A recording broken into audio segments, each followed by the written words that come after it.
Good morning, everyone. Thank you for being with us. First of all, we want to express our great thanks to the Swiss government for facilitating this trade meeting here in Geneva.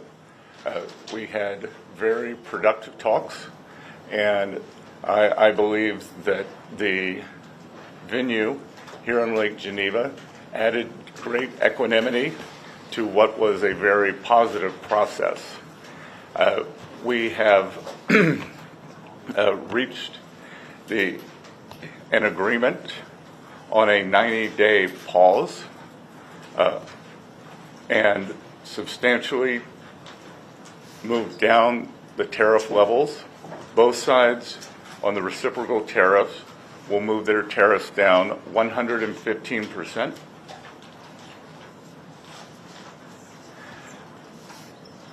We had very robust discussions. Both sides showed great respect.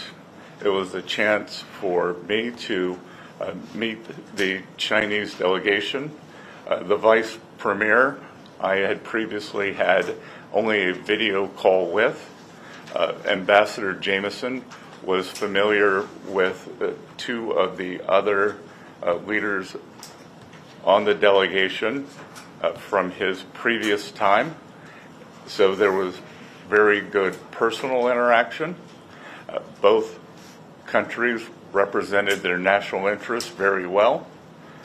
We concluded that we have shared interest, and we both have an interest in balanced trade. The U.S. will continue moving towards that. I will let Ambassador Jameson talk about the President's initiatives that began on a historic trade announcement on January 20th, which no other president has ever done, following to April 2nd, when we implemented the reciprocal tariffs. Thank you, Secretary, and I will echo your thanks to the Swiss government and Swiss officials for hosting us this weekend. The atmosphere was very conducive to discussions, and thanks to them, we were able to have very constructive and positive conversations with our Chinese counterparts, who clearly came to deal this week. The rapid nature that we were able to conduct and conclude these discussions is a testament to mutual understanding and mutual respect between the Chinese and U.S. sides. With respect to the U.S. Trade position, our interactions with China, and the agreement today, please keep in mind that the United States trade deficit has ballooned over the past several years, ending up at $1.2 trillion deficit in goods as of the end of last year, which was an approximately 42% increase over a few years prior, when there was an $850 billion trade deficit at the beginning of the Biden administration. So that is a rapid and expansive increase in the trade deficit. And our view is that this is driven in large part by non-reciprocal trade, among other things, and the result has been offshoring of manufacturing and other negative impacts on the U.S. economy. And so on January 20th, when the President was inaugurated, he released the America First trade policy, which was comprehensive and flagged that and actually directed agencies, including the U.S. Trade Representative and others, to research this issue and to provide options, which we did, and the President elected to impose reciprocal tariffs on April 2 to address this national emergency of the trade deficit. There was a global baseline tariff accompanied by higher reciprocal tariffs for each country depending on the level and intensity of their trade surplus with the United States. In all of this, China was assigned a reciprocal tariff rate of 34%. China was the only country that chose to implement retaliation against the United States for this reciprocal tariff. All other countries, withheld and decided that they wanted to negotiate with the United States or simply not retaliate. And so we've been in detailed discussions with other countries for several weeks at this point. China, as you know, retaliated not only with tariffs but with disproportionate and asymmetrical non-tariff measures in order to maintain the effectiveness of the reciprocal tariff measures. The President increased our tariff rates to offset Chinese retaliation, And as you know, this escalated to a point where both sides had added 125% tariffs, and with the Chinese side, additional non-tariff measures, amounting to an embargo in some senses on trade, an effective embargo, which of course was not a sustainable practice for either side. And so today, with this agreement, we come to agreement that that our reciprocal tariff rate will go down to 10% on the United States side, so it goes down 115%. We enter into a 90-day pause period for negotiations, which both the Chinese and the United States are very committed to.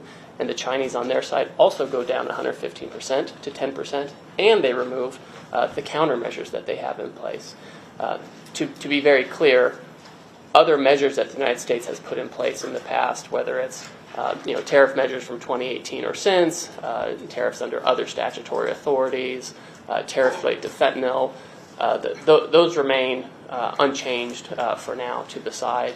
I'll just make one point, is that both the Chinese and the United States agreed to work constructively together on fentanyl, and there's a positive path forward there as well.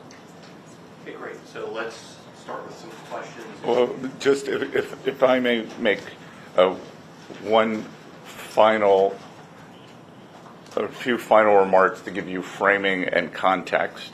I think throughout the trade process, we have had a plan, we have a process in place, and now with the Chinese, after this weekend, we have a mechanism for continued talks. So, process, plan, and mechanism. I would say one of the big takeaways from this weekend, the United States will continue a strategic rebalancing in many areas that were exposed as supply chain weaknesses during COVID, whether it's medicines, whether it's semiconductors, steel, we've identified 5 or 6 strategic industries and supply chain vulnerabilities, and we will continue moving toward U.S. independence or reliable supplies from allies on those. But the consensus from both delegations this weekend is neither side wants a decoupling.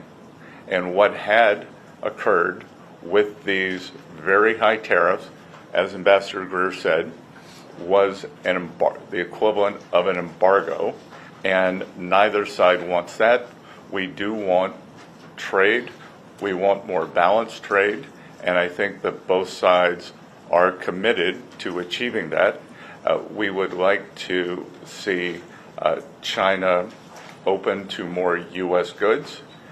We expect that as the negotiations proceed, that there will also be a possibility of purchase agreements to pull what is our largest bilateral trade deficit into balance. That has gotten out of balance, and much of this has happened through neglect over the past 4 years, as the previous administration did not engage on this issue. That was put forward to us by the Chinese, in fact, and we can see it in what happened to the Phase 1 agreement. We are only looking forward, and we look forward to very good discussions now that we have the mechanism created in Geneva this weekend for talks. Great. And with that, let's kick off questions. I'll start at the front row. Jenny, Leonard, Bloomberg. Thank you so much. Going into these talks, the president posted on Truth Social that he believes an 80% tariff on China seems right. It obviously went down substantially more. How did you end up going to 30%? Was that the president pushing you, or the Chinese not budging before you went down? And then secondly, you have a 90-day pause now, as you have with other countries. What specifically do you want to see in those 90 days? What kind of progress do you want to see in those 90 days and have agreed to by then to not ratchet up the tariffs? Because it is just a pause, right? Yes, so But I'll. the tariffs then snap back, basically, if you don't have something agreed upon that is substantive. So the Chinese April 2nd number was 34, continues to be 34%. I'll let Ambassador Greer answer the first question. And just like with all our other trading partners, as long as there is good faith effort, engagement, and constructive dialogue, then we will keep moving forward. I would just say, Jenny, with respect to, the president's message and ultimate rates, I mean, everything is a negotiation, right? And the president, he gives the Secretary of the Treasury and I and other members of the cabinet direction and advice on how to proceed. And we ended up at a result that is very good for the United States, very good for China as well. We retain our 10% global baseline tariff, which we have on other countries. We have, in addition to that, previous measures that we've retained, which have been, frankly, effective in reducing the U.S. bilateral trade deficit with China over the past few years. So that leaves us in a very good position, all in, with respect to measures on Chinese imports, but more importantly, leaves us in a constructive path forward to have a positive conversation with the Chinese on how to rebalance and have more constructive trade. Great. In the back, Associated Press. Associated Press. Hi, I'm Jamie from Associated Press. We just heard our colleague talk about 30% tariffs. I'm just trying to understand these numbers here because they're all over the place. We were at 145 before, apparently, and 125, I believe, from the Chinese side. So can you say clearly now that, I think the question was, right now for the 90-day period, the U.S. tariffs on Chinese goods will be down to 30%? Is that correct for the 30? Could you So again, this agreement is really about the reciprocal tariff, which was imposed by the United States on April 2nd, and the escalatory steps which followed. Those on each side, the Chinese side and U.S. side, ended up at 125% on each other. The Chinese had additional non-tariff countermeasures. That has all come down by 115% to 10% each. The United States earlier this year imposed 20% related to fentanyl. That still exists. So if you're looking at Trump Term 2, tariffs on China, right now effective, it's 30%. There are prior measures which change by product, by sector, by level, et cetera. You can't really give a specific number on that right now. What matters for the agreement today is that we each agreed to come down on the reciprocal tariff and related retaliation to 10%. So a reduction of 115% down to 10%.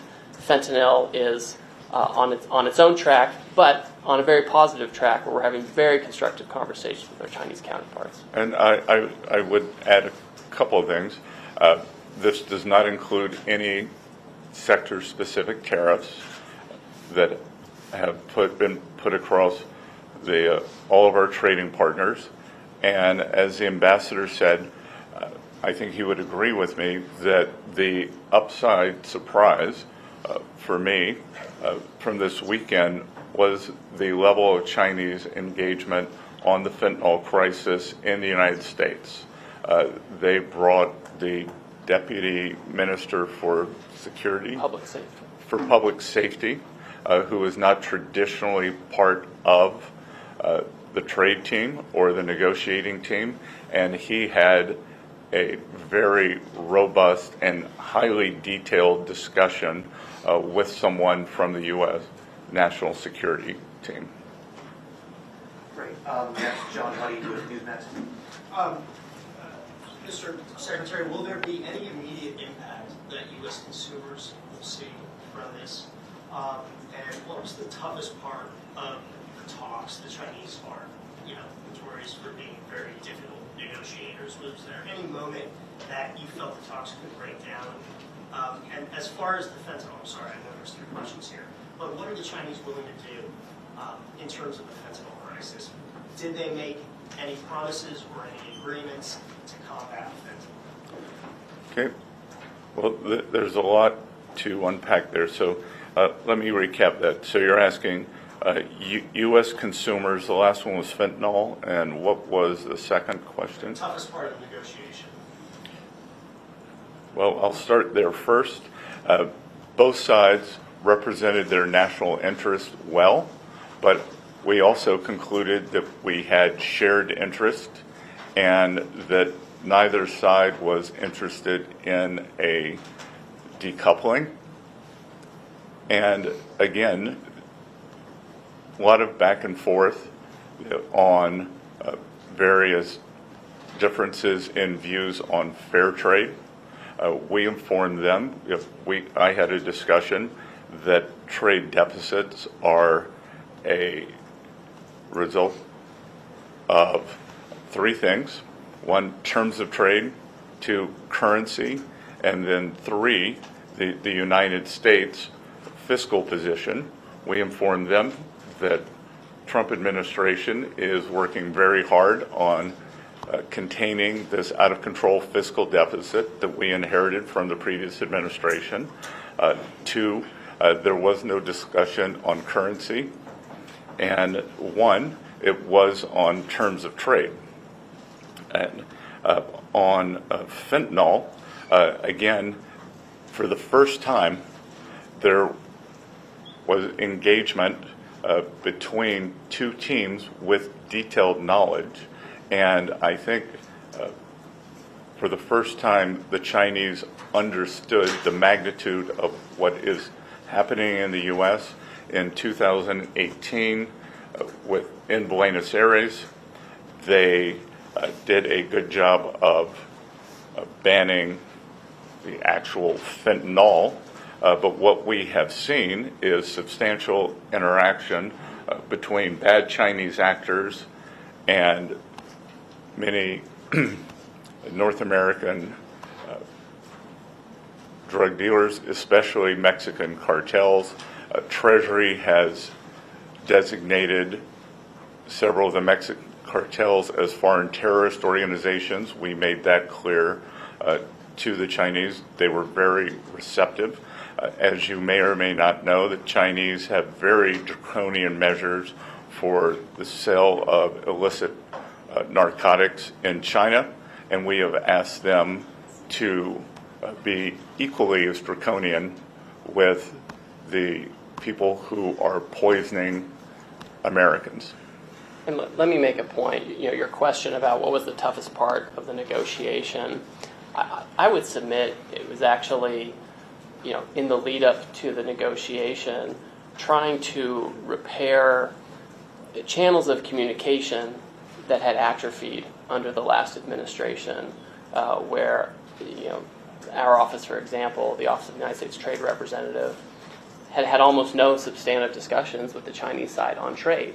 And although we have significant differences with the Chinese on trade and economics, and we have major complaints, you have to discuss these complaints. You have to have a channel for discussions, and overcoming that was a substantial challenge. And a lot of work went into that over the past several weeks, so that by the time we got here, we were able to be very pragmatic with each other. And to be sure, there were tough things to deal with on the level of removal, the timing for implementation, managing each side's domestic politics, et cetera. And I won't go into too much detail, but I would say the toughest part was simply getting to a position where we could, in good faith, both sides work with each other. And once we did, we were able to do this in a couple of days. This is not the first time I've done trade negotiations with the Chinese, and sometimes it can take a very, very long time to overcome misunderstandings. We were able to do that effectively over the past few weeks, which enabled us to be very pragmatic and effective this weekend. And I think we leave with a very good mechanism to avoid the unfortunate escalations as we saw after April 2nd from happening again. What had been very unusual about the relationship was that President Trump, Party Chairman Xi, they have a good relationship, but that the nature of what has happened since April 2nd could have been avoided if we had had this kind of mechanism in place, and I believe it is in place now. I think we leave today with a process that will move forward, and again, great mutual respect for our Chinese counterparts. I believe they showed us the same. And the impact on U.S. consumers? Will U.S. consumers see any resulting result out of this? I mean, Mr. You're the Treasury Secretary, so you're better suited. But I would say on the front end, there's been a lot of talk about impact on consumers that just never really translate to the numbers. Consumption remained high, et cetera. And so I think what we're going to see is that we're going to have our economy continue taking off as we put structure around these negotiations and get global trade into a better place. And as I reiterated last week, the Trump economic plan is 3 pieces: trade, tax, and deregulation. Trade has been implemented first, and that process is occurring. We believe that the tax portion is going very well. Speaker Johnson, Leader Thune, who I am in constant contact with, believe that midsummer that we will pass, as the president likes to call it, his one big beautiful bill, and we believe that that will provide substantial relief for American households. And then deregulation, a hidden and pernicious tax on American households, is regulation. We believe that the last administration added several $1,000s a year to American families' cost, and that we will be not only cutting those substantially, rolling that back, but cutting those substantially. Thanks. I think we have time for about maybe 2 or 3 more questions. The most, sorry, ma'am, name and outlook, please. Yeah, it's Imogen Folks, BBC. It's very heartening what you're telling us. I'm wondering whether you think it might have been a better idea to start at this point of negotiation rather than start with the big list of tariffs and all the global turmoil that caused and the fear, frankly, in some countries around the world. How about, do you think with hindsight might have been better to start, reach out and say we want to talk to you guys about this? I disagree entirely. We have spent decades at the World Trade Organization in multilateral and bilateral negotiations trying to get other countries to reduce their tariffs and non-tariff barriers to be more reciprocal with the U.S. We've had one of the most open economies for decades. The promise of the WTO and the multilateral system is that everyone was going to come down.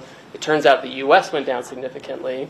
There were other economies that had low tariffs as well, but retained very high non-tariff barriers. We have tried really hard to work within the system, and the net result is a $1.2 trillion deficit in goods. The net result is manufacturing went to China, East Asia, Mexico, et cetera. So we've tried all of that. So the idea that we can just keep saying, well, why don't we just talk a little bit more and we'll have a different outcome, I think just is totally detached from reality.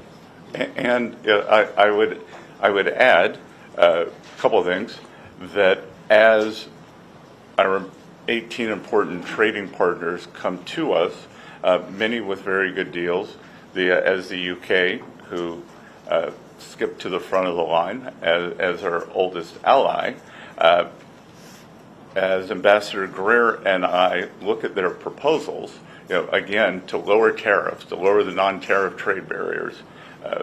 Obviously, UK does not have a currency manipulation problem. And the subsidies for labor and industry, we look at these, and I think, how did we get here? How did we get here? And I echo part of what President Trump said, that he doesn't blame the other economies for taking advantage of a fluid, taking advantage of the situation when they were allowed to do it. He blames previous U.S. leaders. So we are just trying to restore a healthy equilibrium. That the U.S. economy has become very unbalanced.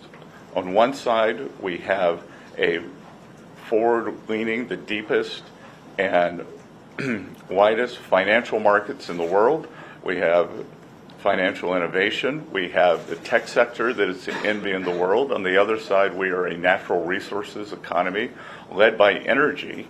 So it is a barbell, but in between, precision manufacturing, especially precision manufacturing, has been wiped out, and it is our intent to bring that back. So we want to rebalance, and I think that there is a big opportunity. If I think about this weekend, the Chinese, they have gone the other way. They are unbalanced in terms of overproduction in the manufacturing sector. They have stated, but have not yet rebalanced toward a more consumption-oriented economy. And there is a chance, if we can open up trade to China, have more fair trade toward the U.S., that we could rebalance together. So I reject the notion that business as usual would have worked. Great, and I think this will be our last question as we're just about out of time. Swiss outlet, Urs Geringer with Deerfield Walsh. Yes, I have a question with regard of the setting of these very successful talks as we hear. Switzerland has been in the center for international conferences for many decades. In recent times, we've been under tremendous pressure. The ambassador of Joe Biden to Switzerland called Switzerland the hole in the donut. My question is, how high does your administration value reliable Swiss neutrality for conferences or meetings as we just witnessed this weekend? Well, I won't speak for the previous ambassador. My neighbor in Charleston, South Carolina, is the ambassador under President Trump, Ambassador Ed McMullen, who was highly respected here. He continues to engage with the Swiss American Foundation, and he has led this administration's effort to re-engage with Switzerland after the past 4 years. So we value the relationship. I believe Switzerland is now one of maybe the sixth largest investor in the U.S., which is incredible for an economy with 9 million people. We hope that Switzerland will bring some of its very robust trade training programs to the U.S. as we re-engage the manufacturing sector, because I believe the U.S. has a lot to learn from Switzerland. And again, the UK and Switzerland have moved to the front of the queue for the trade deals, whereas the EU has been much slower. So we value that also. And I would say, with respect to the negotiating dynamics, and this may not seem important to those not involved in this, but the atmospherics provided by the Swiss government were incredibly conducive to the conclusions we had this weekend. They allowed us to use the grounds of the residence of the Swiss ambassador to the United Nations, which had a very intimate internal rooms, and importantly for us, where a lot of the key negotiations happened. We're outside under a large, beautiful tree on a set of patio sofas, frankly, where we had the most important discussions on the most challenging issues. And having this setting, as opposed to, no offense to the Intercontinental, which has been great, as opposed to a sterile hotel conference situation or conference rooms, I think let us develop a personal relationship with our counterparts and lead to the successful conclusion we had. Great. Thank you so much, everyone. I think that's it for us in time today. Thank you so much for coming out. And, Thank you.